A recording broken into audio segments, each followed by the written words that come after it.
Okay. Tyson turned it down publicly. I think it's good. Yeah. Jake Paul and Mike Tyson are being sued by their sponsors over claims that their boxing match was scripted, and honestly, they might deserve it. Sponsors allege the fight was as authentic as a reality TV breakup, and fans who bet their savings probably agree. Tyson made $20 million, allegedly. Jake Paul allegedly made $40 million.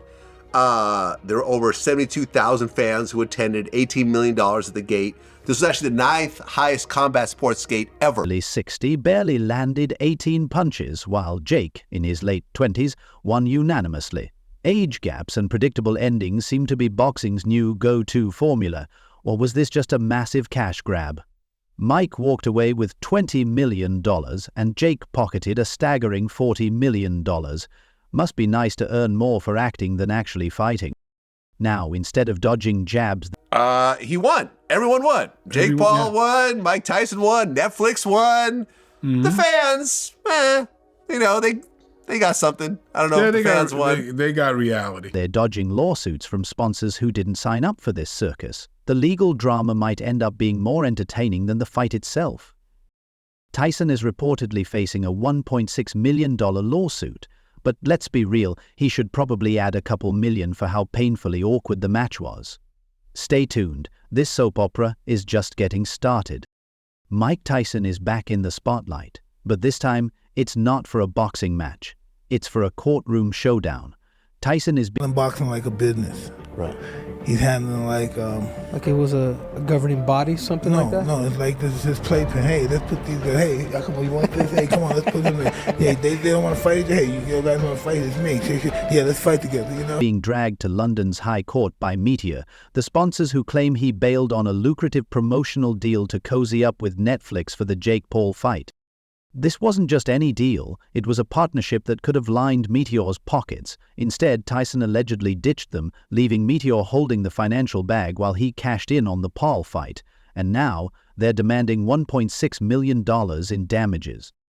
But this isn't just about the money. For Meteor, it's about making a point and adding an extra layer of public embarrassment to Tyson's post-fight woes. In the ring against Jake Paul, Tyson barely landed a punch. Now, in court, he's up against a different opponent, and that suggests it may have been somewhat rigged. Now, there's varying degrees of arguments. The first is that the odds aren't looking much better. This legal battle feels like déjà vu. Tyson outclassed in the fight, now facing the same fate in the courtroom. The referee might not be counting him out this time, but Meteor sure seems determined to deliver another knockout blow. This time on paper. Let's talk about that fight. November 15, 2024, AT&T Stadium, Texas. The hype was... Or how fast he can be at 58, Roy Jones. Rounds. Jake Paul, 12 of 53, 23%. Tyson coming out aggressively. Off the charts. Everyone thought they were about to witness a battle for the ages.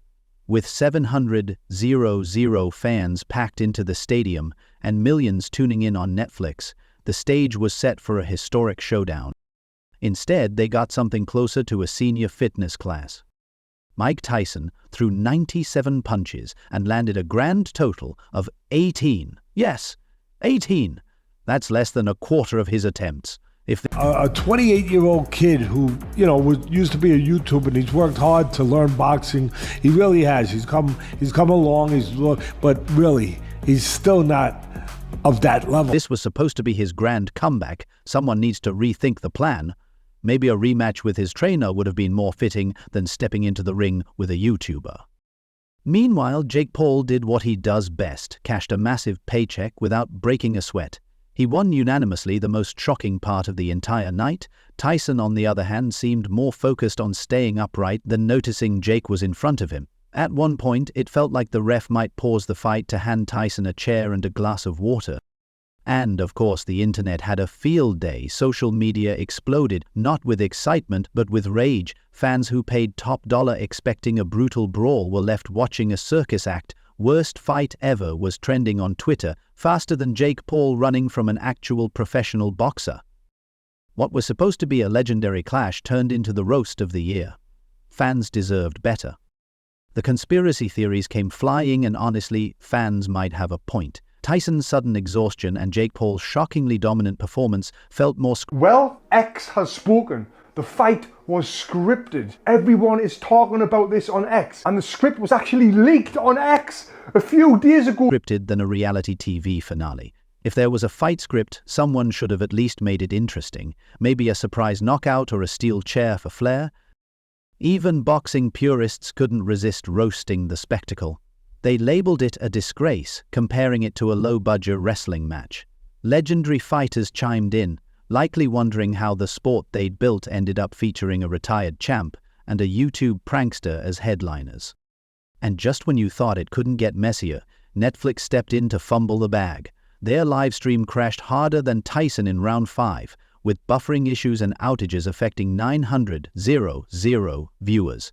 Now, And a lot of people were buffering and unable to watch it despite signing up to pay for it. Netflix is facing a $50 million class action lawsuit from furious fans who were probably more entertained by the error screen than the actual fight. Let's tally the fallout. Tyson is being sued, Netflix is being sued, and Jake Paul somehow walks away richer, more famous, and even more insufferable. If this fight proved anything, it's that boxing may be on life support, or worse, stuck in a reality show nightmare where credibility taps out before round 1 even begins. Netflix's biggest blow didn't come from angry tweets. It was the $50 million class action lawsuit filed by outraged fans. They accused the streaming giant of false advertising, emotional distress, and financial damages, demanding Last Friday's big ringside fight could be heading to court. A Florida man has filed a $50 million lawsuit against Netflix, claiming breach of contract after subscribers dealt with buffering issues during the Jake Paul and Mike Tyson fight. Netflix pay up for delivering the streaming equivalent of a flat tire. Considering how much Netflix likely spent for the streaming rights, this lawsuit could go down as the most expensive buffering wheel in history. Legal analysts have already dubbed it Netflix's costliest glitch, arguing that the company's failure to provide a smooth live stream experience could redefine how platforms approach live sports. It's like Netflix tried to play ESPN for one night and ended up looking like a bootleg YouTube stream from 2008. For a company that practically invented binge watching, you'd think live streaming wouldn't be this hard to figure out. As for Tyson and Paul, they can't just cash their checks and move on. The backlash hit harder than any punch that night. Tyson's once legendary career, built on brutal knockouts and iconic wins, is now overshadowed by a fight where he looked like he needed. To me, I'll just be real bummed out to see Mike get KO'd right, at 58 years at old. 60, basically. Like, what other sport would we let a 58-year-old man compete other than golf? A nap after every jab. Fans are calling it a boxing scam, reducing a heavyweight champion to a punchline in a scripted circus. Then there's Jake Paul, who somehow becomes more hated with each event he headlines. Fans accused him of fighting a retirement home version of Tyson, with some even labeling the bout a glorified cash grab. While Paul's pockets got fatter, his credibility took another hit, cementing his reputation as boxing's ultimate sideshow act. In the end, this fight left everyone involved battered, not in the ring, but in the court of public opinion. Even Jake Paul's die-hard supporters struggled to defend the lackluster sparring session, especially after rumors. In 1 minute, how do you even assess how good I was? Well, because I said I didn't know. And actually, but you called me average after you 1 are minute. Average. But you called me after 1 minute of my first professional. Rumors of a leaked fight script surfaced online. The sponsors, once eager to plaster their logos on everything Paul, are now reportedly rethinking their partnerships. Being tied to one of the most questionable fights in boxing history isn't exactly prime marketing material. Word has it several major brands quietly backed out of future deals, wary of the legal and PR mess that followed. The boxing community was outraged. Legends like Evander Holyfield and Buster Douglas publicly slammed the event as a disgrace to the sport, with some claiming it caused irreversible damage to boxing's already fragile credibility. This wasn't boxing, it was a money grab in gloves, one retired fighter declared. Adding to the chaos, the aftermath of the Tyson... It's not true. I just beat a 5-time world champion. A UFC. You don't know my ability though. That's true. That's true. You don't. I don't know where you might go. I just give you where I think you're at, which I'm entitled to, which is... Paul fight has been riddled with lawsuits. It's as if the boxing gods decided, you thought the fight was over? Welcome to round 2, aha, in court. First up is Tyson versus Mador, a legal bout spicier than the actual match. Mador, a Cyprus-based company promoting Rabona Sportsbook and an online casino, claims Tyson ghosted their lucrative sponsorship deal. The champ allegedly bailed on them to prioritize his Netflix episode-sponsored fight with Paul, leaving Mador with $1.6 million in damages. Now, London's High Court is hosting what could be Tyson's toughest fight yet, one without punches, but plenty of financial jabs. For Mador, it's not just about the money, but the principle of being left high and dry. And for Tyson, it's a stark reminder that even in the ring of business, disappearing acts come with a hefty price. But wait, fans versus Netflix is where things get truly wild. Remember when Netflix hyped the fight as the live event of the century? Well, 990,000 viewers were met with buffering screens and error messages instead of knockout punches. Furious fans filed a $50 million class action lawsuit accusing Netflix of ruining their fight night experience. Netflix is currently being sued over their Jake Paul-Mike Tyson fight. And it's not because people think the fight was rigged, though I have questions, and that's what we'll get into. It's because it didn't work.